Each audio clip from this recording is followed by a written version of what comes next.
Google knows so much about you, they're going to tailor your experience.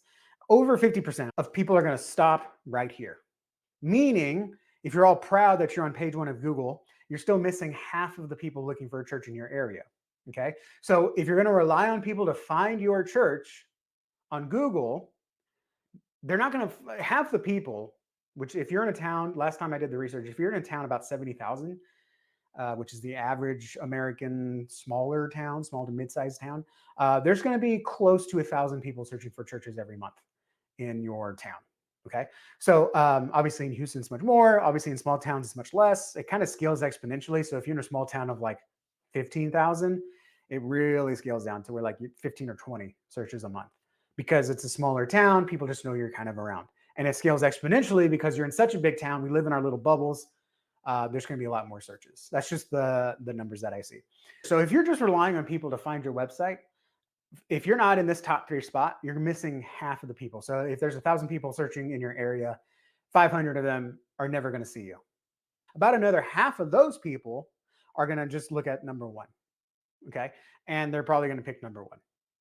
So what you need to do is learn to play Google's game to get in that number three spot, top three spot, and then play the game to get into that number one spot. Now, when I say play the game, you're not, you're not, what's the word I'm looking for?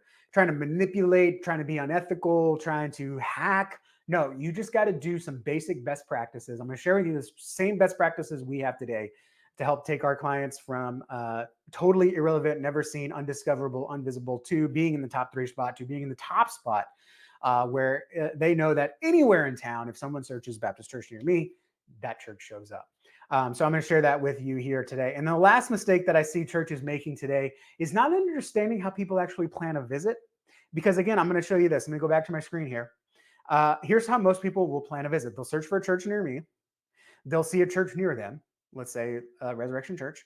And guess what? There's a button here that says website. Many people are not going to click that. They're going to click this. They're going to see where it is around town. And they're going to see some pictures here. Ooh, they got a lot of photos. That looks good. They're open right now, so I can call them. It's on Meadow Edge. I know where that is.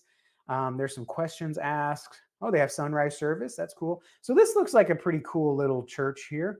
If I go, well, I don't see, oh, can you even see everything that I'm seeing? Yeah, you can. I don't see service times on here, so maybe I'll go to the website. But if you're doing your job, you have your service times here, and people can actually say, okay, well, I'm going to go to this church here in on Sunday. Okay. Oh, and they'll also look at the reviews. I don't look at the reviews, but I know a lot of people will. I just planned my Sunday visit. I feel God's calling to get back into church. I just had a new kid. I want to get them in church. I'm going through some hard relationships issues with my wife. So I'm going to try to get us to go back to church to kind of repair our marriage. And that's what I'm going to do. I'm going to Google for churches. I'm going to find one. And I don't even have to visit the website anymore to plan a visit.